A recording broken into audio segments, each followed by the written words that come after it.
Good afternoon. Hi, Enrique. Thanks for speaking to Mexico News Daily. My name's Peter Davies, the chief writer at Mexico News Daily. Thanks for your presentation today.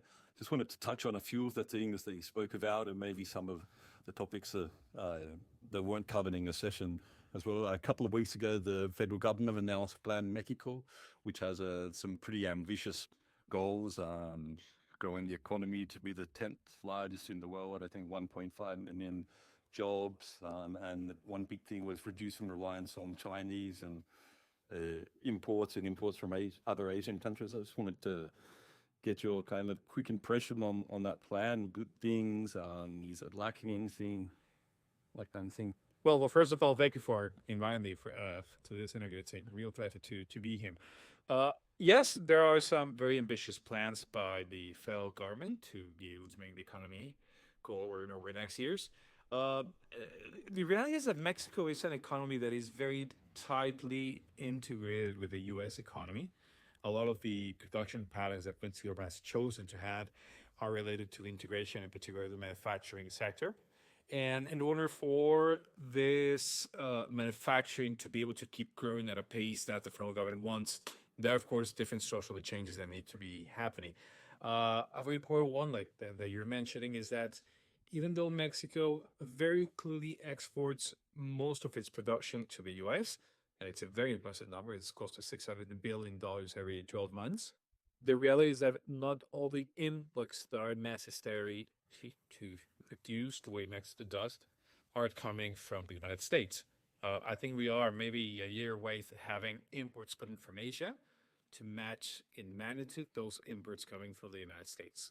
And in the context of having Donald Trump as president of the United States, with all the pressures that are coming not only towards China, but also to reducing as much as possible within the U.S., some of the changes that we all need to be happening include that imports coming from China need to be reduced. Now, having said that, I think it's a brilliant opportunity for the Mexican economy, because suddenly there could be blocking of production towards the United States that is being done in China. China is a very competitive country, and it might force a lot of that production to be shifted towards Mexico. And it could finally generate some sector where Mexico can be competitive or as competitive to China in accessing American markets. And do you think it can happen relatively quickly? I mean, increasing the capacity in domestic industry in Mexico to be able to replace, a significant portion of those imports? Of course, that's a challenge, right? Because global value chains don't just overnight appear. A business challenge that happens in quote direction happens in the sense that Mexico needs to be able to ramp up production of certain inputs, but it also means that American companies need to bet on Mexico as the place where this production is going to happen. So it's not only a matter of Mexico getting the appropriate strategies in terms of infrastructure and education and labor. Some of them are short term, many of them are also long term, but also needs to happen at the same time as American companies investing in Mexico, ramping up foreign direct investment into the country. Of existing investment, we invest in those profits, but also new investment coming to Mexico as big as possible. Okay.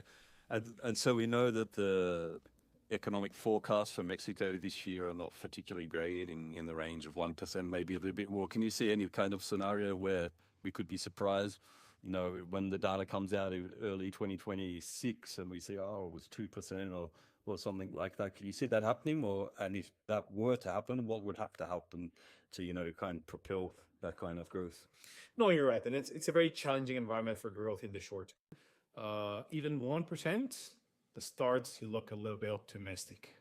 I think there's several reasons for that, but one of them is that both with the change of government in Mexico, but also the change of government in the United States, has been challenging to convince foreign investors that Mexico is the right place to do it, as we are starting this 2025. Typically, foreign direct investments, half of that happens in the first quarter of a year, and then another half during the following lineage. And that's because companies around the world like to plan the way it should be. And my best belief is that perhaps last year, the investment that would have been allocated to Mexico by 20 companies just is not going to happen. I mean, most investors have decided that perhaps it's a wait-and-see environment. And if Mexico is found the way it should be as a right partner for the United States, Therefore, direct investment, I think, is going to be delayed until 2026. It's not only about foreign investment, it's also about domestic investment, both private and public. Domestic companies have also been in a situation where perhaps they need to have more clarity, in particular about the trade agreement with the United States before making massive investments. Contrary to what happens in the foreign companies, I think that local companies, as soon as this initial volatility fades away, there will be better opportunities towards the later part of the year. In terms of public investment, we're definitely not going to see the same level of investment that we saw in previous years, mostly because when President Obrador became president, there were very important causes in terms of infrastructure, and in particular infrastructure in the South. Nowadays, there aren't really that many resources to continue with those ambitious projects. Most of the federal expenditures are going to be happening in projects that are already in place. It's more about finishing the things that have been started rather than starting new ones. There are some important exceptions, like I was mentioning, the Mexican plan by the federal government is one where infrastructure is an important priority. It probably won't be happening this 2025. It's more of a project that should be happening from years 3 and onwards during this 6-year period for President Sheinbaum. But it's something that definitely we should be expecting in the medium term, not immediate.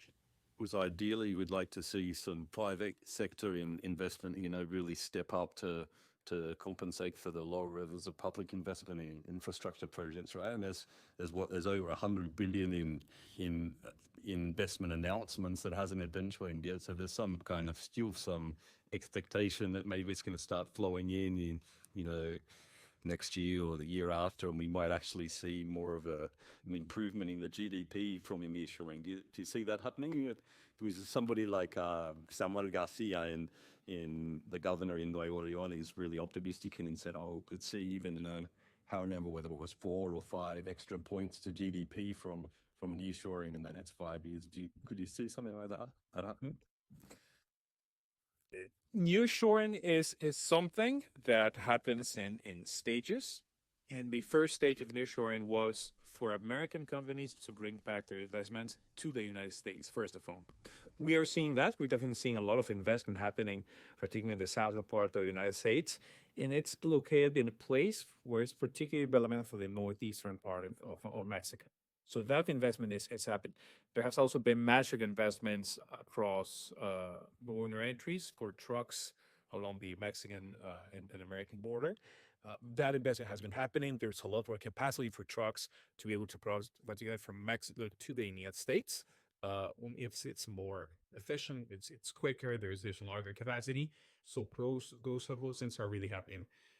Mexico, perhaps the best way of supporting production with American companies is not anymore by having cheap labor.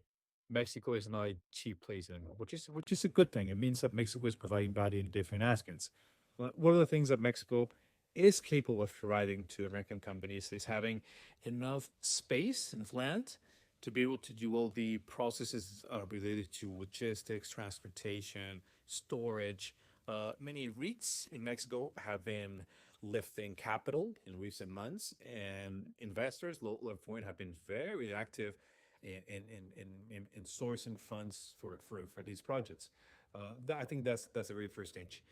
For that to happen, there's other things that need to be accompanying these investments, whether it's related to infrastructure, energy, water, labor, skilled labor in particular, and all those ingredients need to be set in place right away for nearshoring to become a reality in that product. And how disastrous then would tariffs be to not only nearshoring, Mexico actually seizing that opportunity, but the economy, because there's warnings of almost immediate recession. What's your view? If those tariffs, 25% that Trump has threatened to impose, will be paid?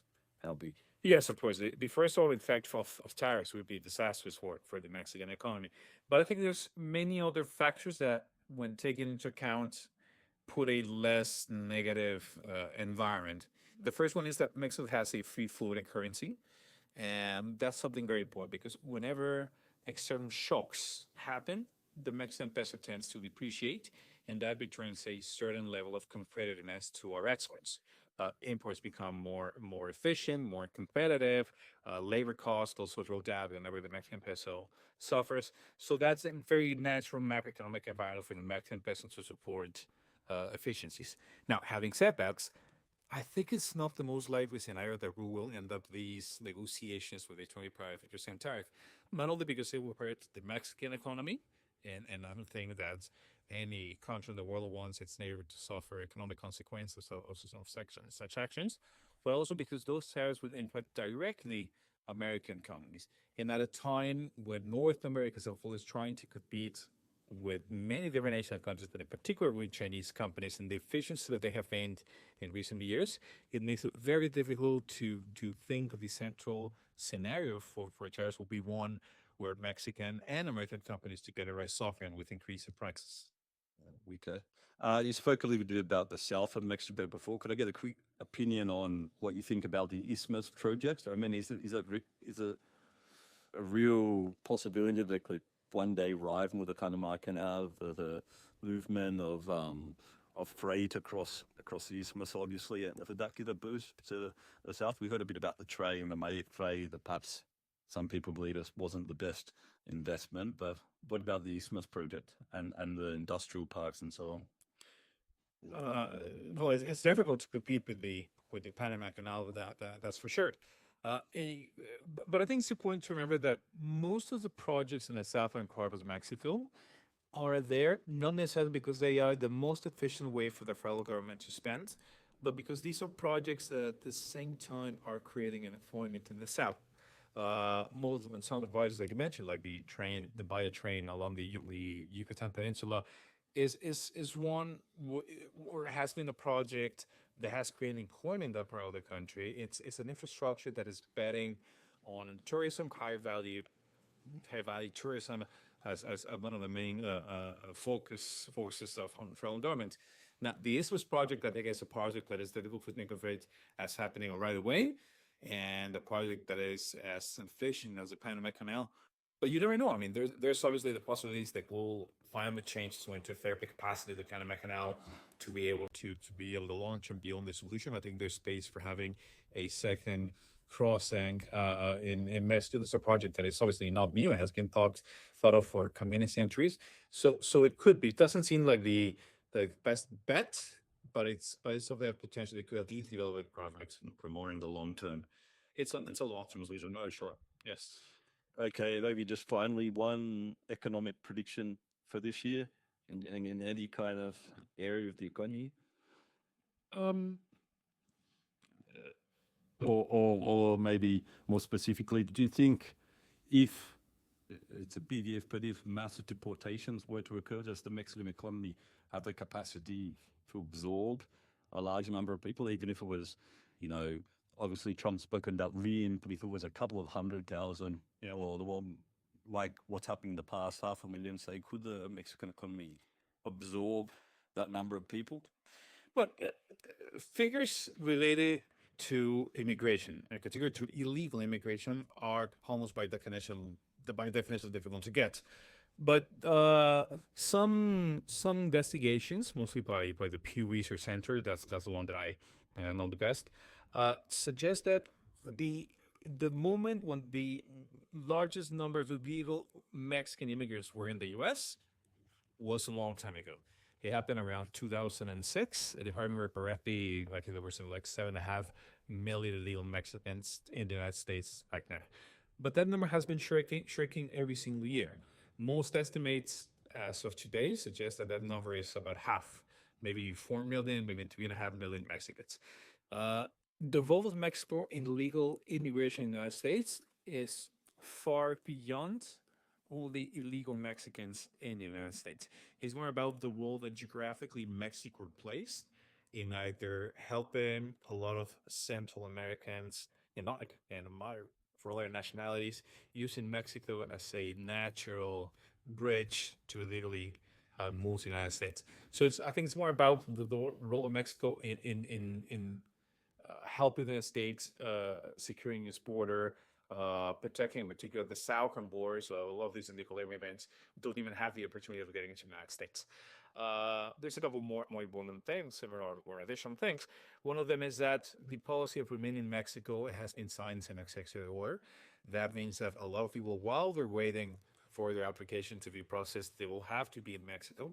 And it's a very important challenge for the Mexican economy because it's not feasible to expect that somebody is going to pay for rent and utilities. It's about really getting these people access to jobs in Mexico. Jobs in Mexico are one of the things that business people are complaining the most of. There's not enough labor for all the ramping up of the manufacturing sectors having along the open border. So, with a good, important policy helping these immigrants to integrate to the Mexican economy, whether they go afterwards to the United States or not, I think that's something that could be potentially a beneficial policy for Mexico if done right. Perhaps it has to be done in a coordinated way with American authorities. Investment in Mexico needs to happen for this to work properly for everyone. I think perhaps if a small Marshall Plan of some sort, I mean, Mexican companies being able to get access to easier funding, better investments in infrastructure and three. And there's a way for this to become a win-win situation for everyone if done properly. Now, is that going to happen? Of course, it's a question. Authorities on both sides of the world need to work together. And as of today, it doesn't seem like it's going to be that easy of a negotiation, but it looks promising. So the same as the both President Sheinbaum, President Trump are sending to Mark, it is that a solution could be reached. Thank you very much for your time. Anthony, thank you.